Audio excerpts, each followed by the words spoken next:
दोस्तों आज हम बात करने वाले हैं भारत के एक ऐसे आइलैंड के बारे में जो देता है सीधे मालदीव्स को टक्कर। मालदीव से कई गुना बेहतर है और सुंदर है ये आइलैंड। सफेद रेत, हरे भरे नारियल के पेड़, शांत वातावरण और चारों ओर फैला विशाल नीला समुद्र इस जगह की खूबसूरती को और भी ज्यादा निखार देता है। हमारे इतने कहने से आप समझ गए होंगे कि हम बात कर रहे हैं लक्षद्वीप की। तो चलिए फिर देरी न करते हुए जानते हैं लक्षद्वीप को थोड़ा करीब से। बट वीडियो को स्टार्ट करने से पहले अगर आप हमारे चैनल पर पहली बार विजिट कर रहे हैं तो प्लीज सब्सक्राइब करके बेल आइकॉन प्रेस कर लेना। दोस्तों पिछले कुछ दिनों से लक्षद्वीप और मालदीव्स को लेकर खबरों का जो बाजार है वो गर्म है। पीएम नरेंद्र मोदी जी हाल ही में लक्षद्वीप के दौरे पे गए थे, जहां पर उन्होंने स्नॉर्कलिंग भी की और सभी इंडियंस की अपील की कि वो भी लक्षद्वीप आइलैंड पर घूमने के लिए आए। बस मोदी जी की इतनी सी बात से मालदीव्स के नेता भाई बुरी तरह से किलस गए। दोस्तों फिर क्या था, मालदीव्स और लक्षद्वीप के बीच हो गया विवाद। इस खबर के अंदर डिटेलिंग करते हुए मैं आपको बता दूं, लक्षद्वीप कई सारी चीजों के लिए फेमस है। आप जानते हैं लक्षद्वीप में महिलाओं के बजाय पुरुषों की विदाई की जाती है और यहाँ शादी के बाद पुरुष अपनी पत्नी का सरनेम अपनाते हैं। जी हाँ, आप सही सुन रहे हैं। ये एक ऐसी जगह है जिसे पाकिस्तान ने अपने कब्जे में करने की कोशिश की,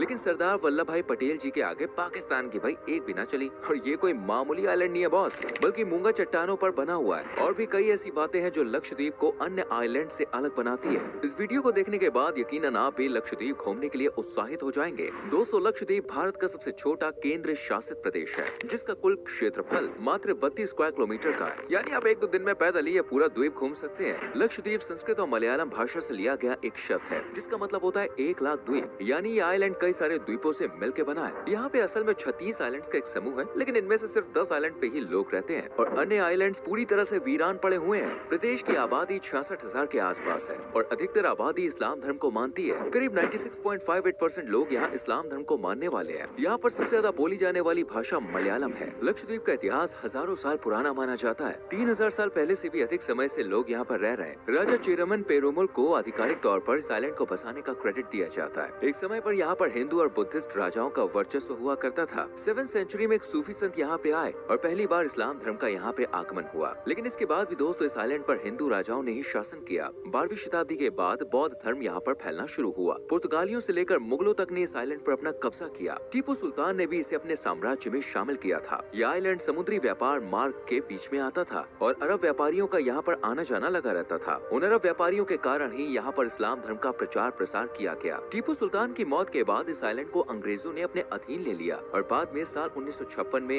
ये भारत का एक केंद्र शासित प्रदेश बना। दोस्तों लक्षद्वीप को भारत में शामिल करने का श्रेय लौह पुरुष सरदार वल्लभ भाई पटेल जी को जाता है। ऐसे कहा जाता है कि आजादी के बाद पाकिस्तान भी इस आइलैंड पर कब्जा करना चाहता था, क्योंकि यहाँ की ज्यादातर आबादी मुस्लिम ही थी। लेकिन सरदार पटेल जी ने इंडियन नेवी को यहाँ पर भेज दिया और भारतीय सेना ने पहले यहाँ पहुंचकर अपना झंडा गाड़ दिया। भारतीय तिरंगे को देखकर पाकिस्तान की सेना ने आइलैंड पर अपने कदम नहीं रखे और दबे पांव अपने देश वापस लौट गए। लक्षद्वीप को पहले मिनीकॉय, लैकाडीव एंड एमेनीडीव आइलैंड के नाम से जाना जाता था। बाद में इसका नाम बदलकर लक्षद्वीप रखा गया। 1 नवंबर 1973 को इस आइलैंड का नाम रखा गया था और तब से लेकर दोस्तों आज तक इसे लक्षद्वीप के नाम से ही जाना जाता है। एक आइलैंड होने के बावजूद लक्षद्वीप का लिटरेसी रेट काफी बेहतर है। यहाँ पर लगभग 92% लोग एजुकेटेड है। यहाँ के मूल निवासी ज्यादातर आदिवासी समुदाय से ताल्लुक रखते हैं। केरल के नजदीक होने के कारण यहाँ पर केरल की संस्कृति और कल्चर का काफी प्रभाव देखने को मिलता है। केरल में मनाए जाने वाले त्योहार लक्षद्वीप में भी मनाए जाते हैं। लक्षद्वीप आइलैंड की दोस्त अपनी कोई विधानसभा, कोर्ट या मुख्यमंत्री नहीं है। लक्षद्वीप का ज्यूरिसडिक्शन केरला कोर्ट के अंतर्गत आता है। लक्षद्वीप की अर्थव्यवस्था मुख्य तौर पर कृषि पर निर्भर करती है।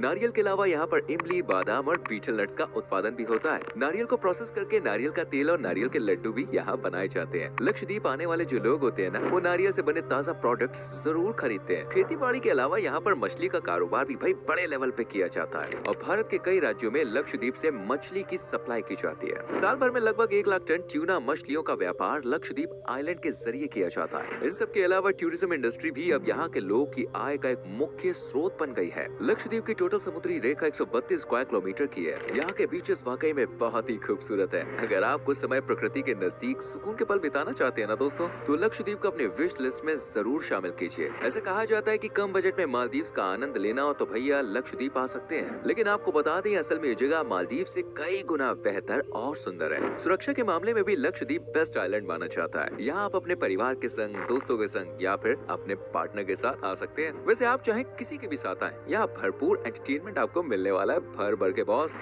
शहर के शोर शराबे से दूर असली शांति का एक्सपीरियंस करेंगे आप। यहाँ पर आके आप तनाव और काम धाम की टेंशन से कुछ समय के लिए से लेकिन मुक्ति पालेंगे। लक्षद्वीप में आपको खूबसूरत समुद्री तटों के अलावा हरे भरे जंगल, शानदार रिजॉर्ट्स, नारियल के पेड़ से लेकर कोरल रीफ आदि देखने को मिलेगा। दोस्तों तो कवरट्टी आइलैंड लक्षद्वीप की राजधानी है और यहाँ की सबसे प्रमुख टूरिस्ट डेस्टिनेशंस में से भी एक है। यहाँ पर बैठकर आप नेचर को देखने का नजारा ले सकते हैं। वही शांत वातावरण के बीच समुद्र के पानी की लहरों की आवाज आपको एक अलग ही दुनिया में होने का एहसास कराएगी। चारों तरफ यहाँ पर खूबसूरत नारियल के पेड़ देखने को मिलेंगे। यानी अगर मन को अच्छे से शांत करना है ना, तो 1 या 2 दिन सिर्फ कवरट्टी आइलैंड पर बिताए जा सकते हैं। लक्षद्वीप में दोस्तों कई प्रकार के स्पोर्ट्स एडवेंचर का आप मजा ले सकते हैं। यहाँ की स्कूबा डाइविंग आपको जरूर पसंद आएगी। बिल्कुल साफ पानी के अंदर आपको बाहर से ही मछलियाँ तैरती हुई नजर आ जाएंगी। उन्हें और नजदीक से देखने के लिए स्कूबा डाइविंग की मदद ली जा सकती है, जिसमें समुद्र के नीचे की खूबसूरती आपको पूरी तरह से बॉस मोहित कर देगी। यहाँ पर कोरल रीफ का सुंदर नजारा भी आपको देखने को मिलेगा। साथ ही कई खूबसूरत मछलियों को लेकर समुद्री जीवों को उनके नेचुरल हैबिटेट में देखने का एक्सपीरियंस बिल्कुल ही अलग होगा। इसके अलावा यहाँ पर kite flying, boating, kayaking, paragliding, fishing जैसे कई एडवेंचरस एक्टिविटीज का आप आनंद ले सकते हैं। फ्रेंड्स, हाल ही में नरेंद्र मोदी जी ने लक्षद्वीप आइलैंड पहुंचकर स्नॉर्कलिंग का आनंद लिया। स्नॉर्कलिंग और स्कूबा डाइविंग में देखिए डिफरेंस होता है। स्नॉर्कलिंग में व्यक्ति पानी के अंदर न जाकर ऊपर सतह पर ही रहता है और एक पाइप की मदद से सांस लेता है। इसके जरिए भी समुद्र के अंदर के खूबसूरत नजारे देखे जा सकते हैं। जैसे ही मोदी जी ने लक्षद्वीप को प्रमोट किया ना, भाई मालदीव के नेताओं के तो तन बदन में मिर्ची वाली आग लग गई, एकदम मानो धुआं धुआं हो गए। असल में उन्हें ये डर सताने लगा कि कहीं लोग मालदीव से ज्यादा लक्षद्वीप जाना पसंद ना करें, और अगर ऐसा हुआ तो मालदीव बर्बादी की कगार पे पहुंच जाएगा, क्योंकि मालदीव की 30% जीडीपी सिर्फ टूरिज्म पर ही आधारित है और उनमें से सबसे बड़ा आंकड़ा इंडियंस का ही है। मोदी जी की लक्षद्वीप यात्रा का कुछ मालदीव के नेताओं ने विरोध किया तो उन्हें जमकर खरी खोटी सुनने को मिली। सोशल मीडिया पर बॉयकॉट मालदीव इस कदर भाई साहब ट्रेंड हुआ ना कि 2 दिन में ही मालदीव को उसकी औकात नजर आ गई और अब वहाँ के नेता और सरकार भारत से हाथ जोड़कर माफी मांगने में मजबूर है कि भैया गलती हो गई, माफ कर दो, दोबारा नहीं करेंगे। आपको बता दें कि लक्षद्वीप में पहले शुक्रवार के दिन छुट्टी मनाई जाती थी, क्योंकि शुक्रवार यानी जुम्मा इस्लाम धर्म में काफी अहमियत रखता है। लेकिन कुछ समय पहले ही देश और दुनिया के कुछ हिस्सों की तरह ही यहाँ पर हॉलिडे फ्राइडे की जगह संडे कर दिया गया। लक्षद्वीप में नियम है कि कोई भी बाहर का व्यक्ति यहाँ पर आकर जमीन नहीं खरीद सकता है। यहाँ पर वैसे तो कई आइलैंड्स हैं, लेकिन दोस्तों बंगाराम द्वीप के अलावा अन्य किसी भी आइलैंड पर शराब पीना बॉस बैंड है, कोई ऐसा काम नहीं कर सकता वहाँ। अगर आप भारतीय हैं तो लक्षद्वीप के किसी भी आइलैंड पर घूमने जा सकते हैं, लेकिन विदेशी सैलानियों को यहाँ सिर्फ 3 द्वीपों पर जाने की परमिशन होती है। वैसे भारत सहित दुनिया भर में शादी के बाद लड़की के माता पिता अपनी बेटी की विदाई करते हैं, है कि नहीं, और फिर उसे पूरी जिंदगी अपने पति के घर पे ही बितानी होती है। लेकिन लक्षद्वीप में ये रिवाज नहीं है।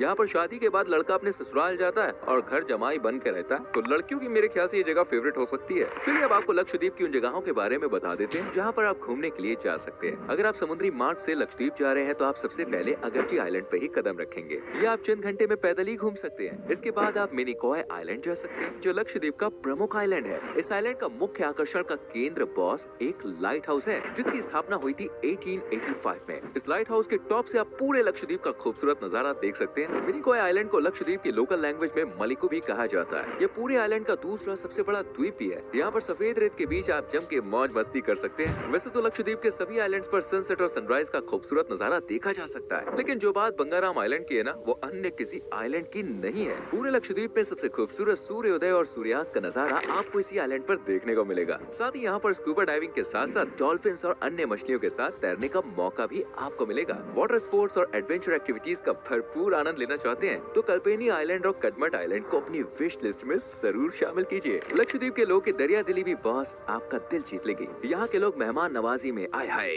बड़े माहिर होते हैं। भारतीय परंपरा के अनुसार यहाँ पर सैलानियों का स्वागत किया जाता है। यहाँ का खान पान भी भैया बड़ा कमाल का है। मासू kebab, octopus fry, fish tikka, fish pakora, appam जैसी डिश आप जरूर ट्राई कीजिए। यहाँ का सी फूड बेस्ट माना जाता है। साथ ही साउथ इंडियन फूड भी आपको आसानी से मिल जाता है। दोस्तों लक्षद्वीप क्योंकि भारत का ही एक हिस्सा है, इसलिए यहाँ जाने के लिए किसी भी प्रकार की देखिए वीजा की जरूरत आपको नहीं है। इस आइलैंड पर घूमने का खर्चा सिर्फ 50,000 रूपए प्रति व्यक्ति आएगा। कम खर्च और डॉक्यूमेंटेशन प्रोसेस के आप आसानी से लक्षद्वीप घूम सकते हैं। इसलिए कुछ लोग मालदीव की बजाय यहाँ घूमना ज्यादा पसंद करते हैं। कोची से लक्षद्वीप की दूरी सिर्फ 400 किलोमीटर है और अगर आपको इस सफर का आनंद लेना है तो यहाँ एक बार शिप राइड से आए। यकीनन ये सफर आप जिंदगी भर भूल नहीं पाएंगे। लक्षद्वीप तक आप समुद्री मार्ग या फिर हवाई मार्ग के जरिए पहुँच सकते हैं। भारत के सभी प्रमुख शहरों से अगट्टी एयरपोर्ट तक सीधी फ्लाइट आपको मिल जाएगी। सबसे ज्यादा उड़ान यहाँ केरल के कोची शहर से आती है। हर साल करीब 30 से 40 हजार सैलानी यहाँ घूमने के लिए आते हैं, जो कि एक टूरिस्ट प्लेस के हिसाब से काफी कम है। अगर इंडियन गवर्नमेंट को यहाँ सैलानियों की संख्या बढ़ानी है तो यहाँ फ्लाइट्स और अन्य शहरों से कनेक्टिविटी बढ़ानी होगी। साथ ही यहाँ पर पीने के पानी की अच्छी व्यवस्था भी करनी होगी। यहाँ पर साफ पानी की देखिए थोड़ी किल्लत देखने को मिलती है। हालांकि मालदीव के साथ चल रहे कॉन्फ्लिक्ट के बाद इजराइल ने लक्षद्वीप में एक डिसैलिनेशन प्लांट लगाने का ऐलान किया है, जिससे यहाँ पर साफ पानी की कोई कमी नहीं होगी। तो दोस्तों ये था भारत का एक खूबसूरत केंद्र शासित प्रदेश लक्षद्वीप। उम्मीद करते हैं वीडियो आपको पसंद आई होगी। वैसे कि आप कभी लक्षद्वीप गए? अगर हाँ तो अपना एक्सपीरियंस जरूर शेयर कीजिएगा। साथ ही वीडियो को लाइक और शेयर करके चैनल को सब्सक्राइब करना ना भूलें। मिलते हैं मेरी जान अगली वीडियो में। Till then bye bye,